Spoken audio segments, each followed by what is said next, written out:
नमस्कार साथीहरु, technical Sandeep YouTube च्यानलमा हजुरलाई स्वागत छ र म सन्दीप मल्ल। सो गाइज, हजुरहरुलाई Samsung Galaxy A52 A52s 5G को बारेमा त थाहा नै होला।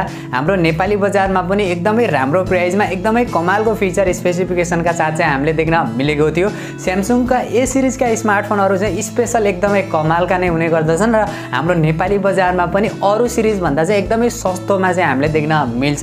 सो फाइनली तिनीहरुको सक्सेस पछि चाहिँ Samsung Galaxy A53 5G लाई चाहिँ ग्लोबल मार्केटमा लन्च गर्ने तयारी गरिरहेको छ। सो आज यसैको बारेमा चाहिँ कुरा गर्ने छु, के फिचर स्पेसिफिकेसन देख्न मिल्छ र हाम्रो नेपाली बजारमा कहिलेसम्म देख्न मिल्नेछ र के कति प्राइसको चाहिँ हामी एक्सपेक्ट गर्न सकिन्छ, सम्पूर्ण जानकारी दिनेछु र भिडियो अन्तिमसम्म हेर्नु होला। त्यो भन्दा पहिला चाहिँ यदि आजको भिडियो मन परे भिडियोलाई लाइक गरेर तलपट्टि देख्न सक्नुहुन्छ रातो बटन, त्यसलाई थिचेर च्यानल सब्स्क्राइब गर्नु होला र साथमा रहेको नोटिफिकेसन बेल आइकनलाई दबाएर अल नोटिफिकेसनलाई पनि अन गर्नु होला, ताकि मैले जति पनि नयाँ भिडियो अपलोड गर्छु सबैभन्दा पहिला नोटिफिकेसन हजुरलाई मिल्नेछ।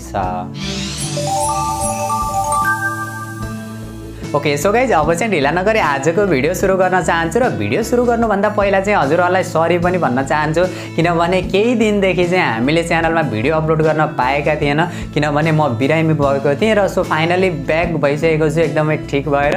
भोलिबाट चाहिँ हामीले रेगुलर भिडियो आउनेछ, रेगुलर काम गर्नेछौँ र Samsung Galaxy A53 5G को बारेमा कुरा गर्ने हो भने चाहिँ सबैभन्दा पहिला चाहिँ म यसको डिजाइन, डिस्प्ले र बिल्ड क्वालिटीबाट चाहिँ सुरु गर्न चाहन्छु।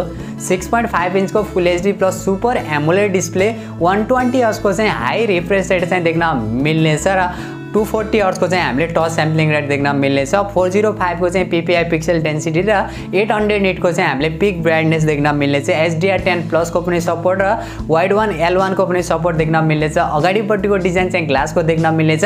कोर्निङ गोरिल्ला ग्लास 5 को चाहिँ प्रोटेक्सन देख्न मिल्नेछ भने पछाडिपट्टिको डिजाइन र बिल्ड क्वालिटीको बारेमा कुरा गर्ने हो भने फुल प्लास्टिकको देख्न मिल्छ। यो भन्दा पहिला पनि Samsung का A सिरिजका जति पनि स्मार्टफोनहरु लन्च भएका छन् सबैमा हामीले प्लास्टिककै बिल्ड क्वालिटी देख्न मिल्छ, तर ग्लोसी फिनिशिङ का साथ चाहिँ हामीले देख्न मिल्छ। एकदमै राम्रो वाला चाहिँ प्लास्टिक युज गरेको हुन्छ।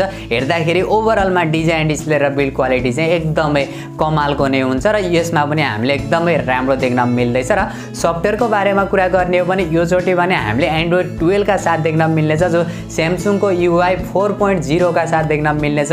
नक सेक्युरिटी का फिचरहरु पनि देख्न मिल्नेछ। ओभरअलमा एन्ड्रोइड एक्सपिरियन्स चाहिँ एकदमै कमालको हुनेवाला छ। र प्रोसेसरको बारेमा कुरा गर्ने हो भने यो स्मार्टफोनको चाहिँ स्पेशल र एकदमै इन्ट्रेस्टिङ कुरा भनेको नै यसको प्रोसेसर रहेको छ, किनभने यो चोटि चाहिँ Samsungले आफ्नै Samsungको Exynos 1200 वाला चाहिँ युज गर्दैछ, जो 5 नैनोमिटर फेब्रिकेसनमा बनेको छ। हिटिङ इस्यु पनि एकदमै कम देख्न मिल्नेछ। CPU र GPU को बारेमा कुरा गर्ने हो भने 2 कोर Cortex A78 र 6 कोर Cortex A55 को चाहिँ CPU देख्न मिल्छ भने आममाले G68 वाला चाहिँ GPU देख्न मिल्छ। तर कतिवटा कोर वाला चाहिँ GPU आउँदैछ यसको भने कन्फर्म चाहिँ भएको छैन, किनभने यो प्रोसेसर को बारेमा अहिलेसम्म केही पनि बाहिर आएको छैन। जुन दिन आउनेछ स्पेशल यसको पनि म भिडियो बनाउने छु। ओभरअलमा यो प्रोसेसर को बारेमा र यसको गेमिङ परफर्मेन्स को बारेमा कुरा गर्ने हो भने चाहिँ जुन प्राइसको हामीले एक्सपेक्ट गरेका छौं त्यो प्राइसिङलाई हेर्ने हो भने चाहिँ एकदमै कमालको नै देख्न मिल्नेछ। र क्यामेराको बारेमा कुरा गर्ने हो भने यो चोटि पनि हामीले पछाडिपट्टि 4 वटा क्यामेरा देख्न मिल्दैछ, जो मेन क्यामेरा चाहिँ 64 मेगापिक्सलको, तर यसमा चाहिँ OIS को फिचर पनि देख्न मिल्नेछ। र सेकेन्ड क्यामेरा चाहिँ 12 मेगापिक्सलको अल्ट्रा वाइड सेन्सर र थर्ड र फोर्थ क्यामेरा चाहिँ 55 मेगापिक्सलको एउटा डेप्थ सेन्सर र एउटा माइक्रो सेन्सर देख्न मिल्नेछ। र अगाडिपट्टिको सेल्फी क्यामेरा चाहिँ हामीले 32 मेगापिक्सलको देख्न मिल्नेछ। अगाडि पछाडिबाट हामीले 4K भिडियो रेकर्ड गर्न सकिनेछ 30 FPS र 60 FPS सम्म चाहिँ हामीले अगाडि पछाडिबाटै 4K भिडियो रेकर्ड गर्न सकिनेछ। एकदमै राम्रो कुरा पनि मान्न सकिन्छ। ओभरअलमा क्यामेरा फिचर र क्वालिटी पनि एकदमै राम्रो मान्न सकिन्छ। हजुरहरुलाई थाहा नै छ Samsung का A सिरिजका स्मार्टफोनहरु चाहिँ स्पेशल डिजाइन र क्यामेराका लागि नै एकदमै राम्रो हुने गर्दछन्। सो यसमा पनि हामीले एकदमै राम्रो देख्न मिल्नेछ। र अरु फिचरहरु, सेन्सरहरुको बारेमा कुरा गर्ने हो भने एउटा डिसअपोइन्ट गराउने कुरा चाहिँ हामीले यो चोटि 3.5 mm को हेडफोन ज्याक चाहिँ देख्न मिल्ने छैन। यो कुराले चाहिँ अलिकति डिसअपोइन्ट चाहिँ गराउन सक्छ। इन डिस्प्ले फिंगरप्रिन्ट सेन्सर देख्न मिल्छ, फेस अनलक सेन्सर देख्न मिल्छ र हाइब्रिड सिम स्लटको पनि सपोर्ट देख्न मिल्नेछ र ड्युअल स्टिरियो स्पिकरको पनि सपोर्ट देख्न मिल्छ।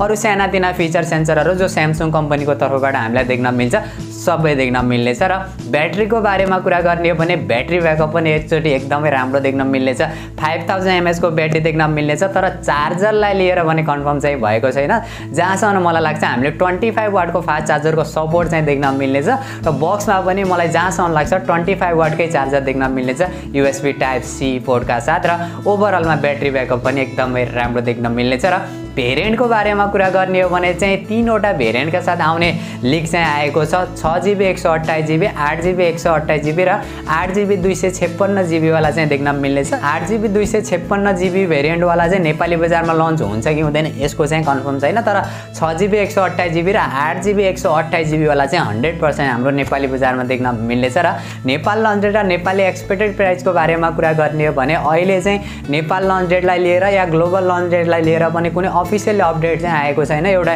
लिक्स र रुमरहरुको आधारमा बनाएको भिडियो सो जुन दिन यसको अफिसियली अपडेटहरु आउनेछ त्यो दिन अर्को डेडिकेटेड भिडियो बनाएर हजुरहरुलाई जानकारी चाहिँ दिनेछु तर नेपाली एक्सपेक्टेड प्राइसको बारेमा कुरा गर्ने हो भने यसको बेस भेरिएन्ट 6GB 128GB वाला चाहिँ लगभग हामीले 55 देखि 60,000 को एक्सपेक्ट गर्न सकिन्छ भने जो 8GB 128GB वाला चाहिँ लगभग 65,000 को एक्सपेक्ट गर्न सकिन्छ अब यसको सबैभन्दा हायर भेरिएन्ट 8GB 256GB वाला यदि नेपाली बजारमा लन्च भयो भने चाहिँ 70,000 को चाहिँ हामीले एक्सपेक्ट गर्न सकिन्छ सो हेरौं अब हाम्रो नेपाली बजारमा चाहिँ के कति प्राइसमा चाहिँ लन्च गर्छ जहाँसम्म मलाई लाग्छ हामीले यही प्राइसमा नै देख्न मिल्नेछ सो गाइस यही थियो Samsung Galaxy A53 5G को ओभरअल डिजाइन फिचर र स्पेसिफिकेसन र मेरो पर्सनल ओपिनियन को बारेमा कुरा गर्ने हो भने फोन एकदमै कमालको रहेको छ डिजाइन वाइज हेर्ने हो भने पनि सबैभन्दा इन्ट्रेस्टिङ कुरा चाहिँ यसको जुन प्रोसेसर रहेको छ एकदमै न्यू पनि रहेको छ लेटेस्ट प्रोसेसर पनि हो Samsung को आफ्नै पनि रहेको छ 5 नैनोमिटर फेब्रिकेसनमा बनेको छ पावर एफिसिएन्सी एकदमै राम्रो देख्न मिल्नेछ गेमिङका लागि पनि एकदमै राम्रो हुनेवाला छ ओभरअलमा हेर्ने हो भने फोन चाहिँ एकदमै राम्रो रहेको छ सो